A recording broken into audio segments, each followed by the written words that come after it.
నాకు అత్యంత ఆప్తుడు, మనసుకు చాలా దగ్గరివాడు, అందశ్రీ గారి యాదిలో ఈ సంస్మరణ సభ ఏర్పాటు చేసి నాతో పాటు కాంగ్రెస్ పార్టీ అధ్యక్షుల్ని, సహచర మంత్రివర్గ సభ్యుల్ని, తెలంగాణ సమాజంలో ప్రముఖులను అందరినీ పిలిచి కవులను, గాయకులను, ఉద్యమకారులను, మా దళిత సోదరులందరినీ కూడా ఈ కార్యక్రమంలో పాల్గొనే విధంగా ఏర్పాటు చేసిన పెద్దలందరికీ మనస్ఫూర్తిగా అభినందనలు తెలియజేస్తున్నా. మిత్రులారా, తెలంగాణ సమాజం చైతన్యవంతమైన సమాజం. ఎంత అమాయకంగా కనిపిస్తుందో అవసరమైనప్పుడు అంతే పోరాట పటిమను ప్రదర్శిస్తుంది. రాచరికం కానీ, ఆధిపత్యం కానీ హద్దు దాటినప్పుడు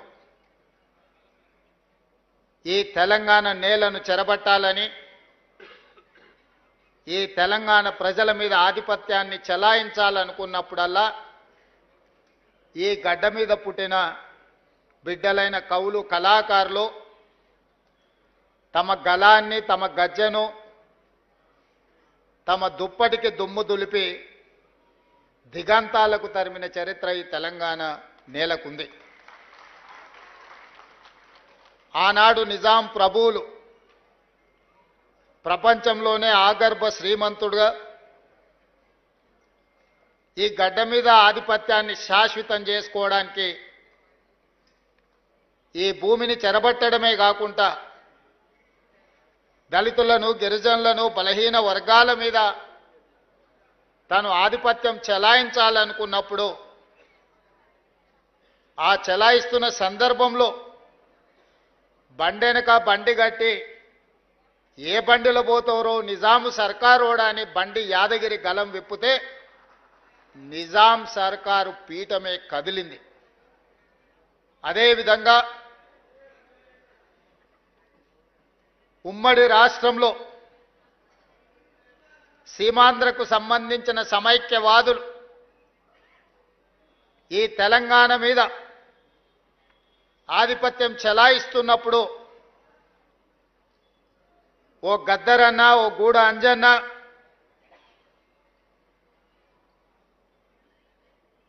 ఓ అందశ్రీ, ఓ గోరెటి వెంకన్న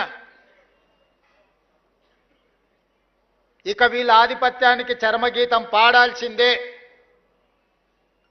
ఈ తెలంగాణ భూమికి విముక్తి కలిగించాల్సిందే అని చెప్పి మలిదశ తెలంగాణ ఉద్యమానికి పునాదులు వేసిండ్రు.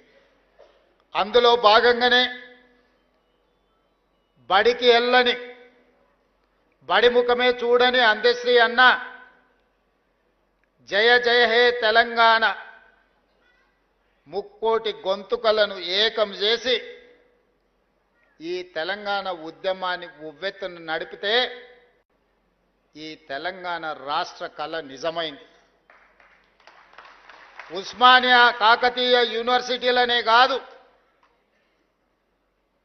ప్రపంచంలో ఏ మూలన ఉన్నా తెలంగాణ గుండెకు జయ జయ హే తెలంగాణ గీతాన్ని చేర్చి ఒక ఉద్యమ స్ఫూర్తిని రగల్చిన గొప్ప తెలంగాణ బిడ్డ అందశ్రీ. బడి ముఖమే చూడని సహజ కవి అందశ్రీ ప్రతి బడిలో ఈనాడు జయ జయ హే తెలంగాణ పాడుకునేంత గొప్ప ప్రభావాన్ని ఈ తెలంగాణ సమాజానికి అందించిండు. బాధతో, ఉద్వేగంతో నేను ఈ మాట చెప్తున్నా. వచ్చిన తెలంగాణ రాష్ట్రంలో స్ఫూర్తిని నింపి తెలంగాణ రాష్ట్రాన్ని సాధించిన జయ జయ తెలంగాణకు అధికారిక హోదా లభిస్తుంది అని ఈ వేదిక మీద ఉన్నోళ్లే కాదు 4 కోట్ల తెలంగాణ ప్రజలు ఆకాంక్షించారు. జరిగిన ఉద్యమంలో అత్యంత కీలక పాత్ర.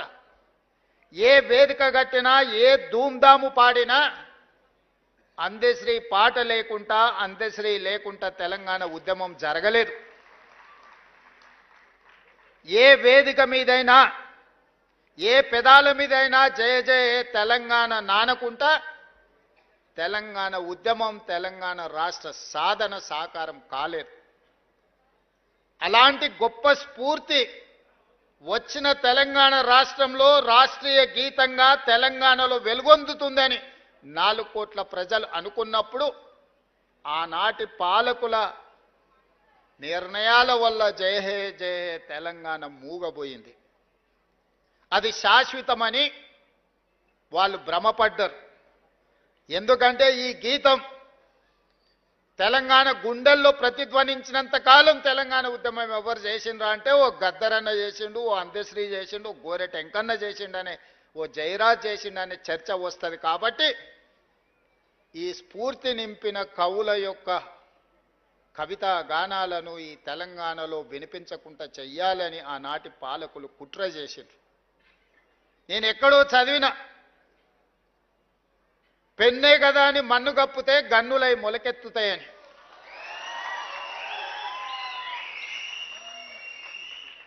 కవి రాసే పెన్నుల మీద మన్ను కప్పితే అవి గన్నులై మొలకెత్తుతాయి, మీ గడీలను కుప్ప కూలుస్తాయన్న నినాదాన్ని, నిజాన్ని చేసిండు అందశ్రీ.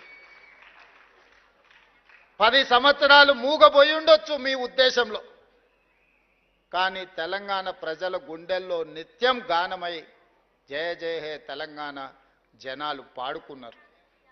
నేను చేసింది ఏమీ లేదు, తెలంగాణ ప్రజలు పాడుకున్నది. 4 కోట్ల తెలంగాణ ప్రజలు కోరుకున్న జయ జయ హే తెలంగాణను రాష్ట్రీయ గీతంగా ప్రకటించడమే కాకుండా ఈనాడు చదువుకునే ప్రతి బడిలో పాడాలి, చదువులు చెప్పే ప్రతి పుస్తకంలో రాయాలి అని ఈ ప్రభుత్వం ప్రజా ప్రభుత్వం కాబట్టి నిర్ణయం తీసుకొని ఈనాడు పాఠ్య పుస్తకాలలో మొదటి అంశంగా జయ జయ హే తెలంగాణను చేర్చడం జరిగింది.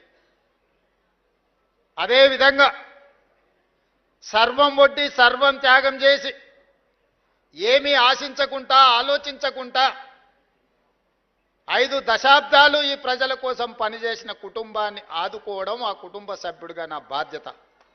అందుకే ఎన్నికల కంటే ముందు ఓ గద్దరన్న, ఒక అందశ్రీ ఈ ప్రజాపాలన అధికారంలోకి రావడానికి శాయశక్తుల కృషి చేసిండ్రు, కలగన్నరు, రావాలని పోరాటం చేసిండ్రు. తెలంగాణ ఉద్యమం తెలంగాణ రాష్ట్ర సాధనే కాదు. ఈనాడు నేను, మా మిత్రులు పెద్దలు దామోదర్ రాజనరసింహ గారు, అట్లూరి లక్ష్మణ్ గారు, లేదా ఉత్తమ్ కుమార్ రెడ్డి గారు ఎవరమైనా మంత్రులో, ముఖ్యమంత్రులో అయినము అని అంటే వాళ్ళు ఇచ్చిన స్ఫూర్తి, వాళ్ళు చేసిన పోరాటం ఎవరు కూడా మర్చిపోలేనిది. అందుకే ఒక గద్దరన్నను, ఒక అందశ్రీని ఈ ప్రభుత్వ పెద్దలకు ఒకవేళ అనుకోని అకాల మరణం వస్తే ఏ విధంగా ప్రభుత్వ పెద్దలను ఆదుకుంటామో ఈ తెలంగాణ సమాజానికి పెద్దలైన గద్దరన్నను, అందశ్రీని ఈ ప్రభుత్వం ఆదుకుంటుంది, భవిష్యత్తులో అండగా నిలబడుతుంది అని చెప్పి అభిమానులందరికీ నేను చెప్పదలుచుకున్నా. అందుకే వారి కుటుంబానికి ఉద్యోగం ఇచ్చినా, వారి స్మృతివనం కట్టాలనుకున్నా వారు రాసిన నిప్పుల వాగు ప్రతి లైబ్రరీలో ఉండే విధంగా ఈనాడు ప్రభుత్వం చర్యలు చేపట్టింది. భవిష్యత్తులో కూడా ఆ కుటుంబాలను ఆదుకుంటుంది. ఇదే కాదు, ప్రభుత్వం వచ్చిన మొదటి సంవత్సరం పూర్తి చేసుకున్న సందర్భంలో 9 మంది తెలంగాణ ఉద్యమకారులను, కవులను, గాయకులను సచివాలయం సాక్షిగా వాళ్ళని సన్మానించుకోవడమే కాదు, వాళ్ళను గుర్తించాలి, వాళ్ళను ఆదుకోవాలన్న ఉద్దేశంతో 300 గజాల ఇంటి స్థలాన్ని, ఎందుకంటే వీళ్ళందరూ నిలువ నీడ లేకుండా ఒకవేళ నీడ ఉన్నా ఆ నీడను తెగనమ్మి తెలంగాణ ఉద్యమంలో వాళ్ళు భాగస్వాములు అయినరు. ఈరోజు వయసు ఉడిగిపోయింది, తిరిగి సంపాదించాలన్న సంపద ఎట్లుంటుందో, సంపాదించడం ఎలాగో తెలియలేనంతగా ప్రజలలో మమేకమైపోయిన ఆ 9 కుటుంబాలను ఈరోజు ప్రభుత్వం గుర్తించి వాళ్ళని ఆర్థికంగా ఆదుకోవడమే కాకుండా వాళ్లకు ఇళ్ల పట్టాలు ఇళ్లకు స్థలం ఇవ్వాలని అనుకున్నాం. ఈనాడు ఆ 9 మందికి 300 గజాలు ఒక్కొక్కరికి ఇవ్వడమే కాదు, వాళ్ళ కుటుంబ సభ్యులు ఆత్మగౌరవంతో బ్రతికే విధంగా భారత్ ఫ్యూచర్ సిటీలో అద్భుతమైన ఇండ్లను కట్టించి వాళ్ళకు ఒక రక్షణ, వాళ్ళకు ఒక నమ్మకం కలిగించడానికి మా ప్రభుత్వం చేస్తుంది. ఆ బాధ్యతను మా పెద్దలు దామోదర్ రాజనరసింహ గారు తీసుకోవాల్సిందిగా నేను వారికి సూచన చేస్తున్నా. తప్పకుండా ఆ కార్యక్రమాన్ని తీసుకుంటాం. అదేవిధంగా దళితుల గురించి గ్రామీణ ప్రాంతం నుంచి వ్యవసాయ కుటుంబం నుంచి వచ్చిన నాకు సంపూర్ణమైన అవగాహన ఉంది. మా భూములు దుక్కి దున్నినా, మా పొలాలలో పంట పండినా, మేము మోతుబరి రైతులుగా సమాజంలో గుర్తింపు పొందిన మా గ్రామంలో ఉన్న దళితులు 100% మాకు అండగా నిలబడ్డారు. కాబట్టే మేము మా గ్రామాలలో రాణించినాం. మీరందరూ ఆశీర్వదించారు కాబట్టే ఈనాడు తెలంగాణ రాష్ట్రానికి ముఖ్యమంత్రినైన విషయాన్ని ఏ వేదిక మీదైనా చెప్పుకోవడానికి నాకేం బేసిజం లేదు. అందుకే అది వర్గీకరణ కావచ్చు, ఇతర విషయాలు కావచ్చు, ఎన్నో రకాల ఒడిదుడుకులు వచ్చిన మా నరసింహులన్న చంద్రబాబు నాయుడు గారితో ఉన్నప్పుడు మొట్టమొదట వర్గీకరణ అమలు చేయించాడు. దేశానికి ఒక మార్గాన్ని ఆ రోజు ఏర్పాటు చేశారు. తర్వాత ఎన్నో అంశాల ప్రాతిపదికన అది మరుగున పడిపోయింది. కానీ ఈనాడు మీ సోదరుడు తెలంగాణ రాష్ట్ర ముఖ్యమంత్రిగా ఈ దేశంలోనే అమలు చేసింది మన రాష్ట్రమే. మీ సోదరుడే. ఇప్పటి వరకు ఏ రాష్ట్రంలో కూడా వర్గీకరణను అమలు చెయ్యలేదు. తూచా తప్పకుండా సాంకేతిక న్యాయపరమైన లోపం లేకుండా 100% మీ అందరి సహకారంతోనే ఈరోజు మీ జాతుల మధ్యలో ఉన్న వైరాన్ని శాశ్వతంగా తొలగించాలి. తాత్కాలికంగా ఎవరికైనా బాధనో దుఃఖమో ఉన్నా శాశ్వతంగా ఇది మిమ్మల్ని అందరినీ ఏకం చేస్తుందన్న ఆలోచనతోని ఏకం చేయాలన్న ఉద్దేశంతో 100% వర్గీకరణ అమలు చేస్తే మొన్న ఎప్పుడూ చదువుకొని డాక్టర్ అనే చదువులోనే జాయిన్ కాని సామాజిక వర్గానికి సంబంధించి చాలామంది డాక్టర్లుగా మొదటిసారి వచ్చిందని దామోదర్ రాజనరసింహ గారు చెప్పినప్పుడు నాకు సంతోషం కలిగింది.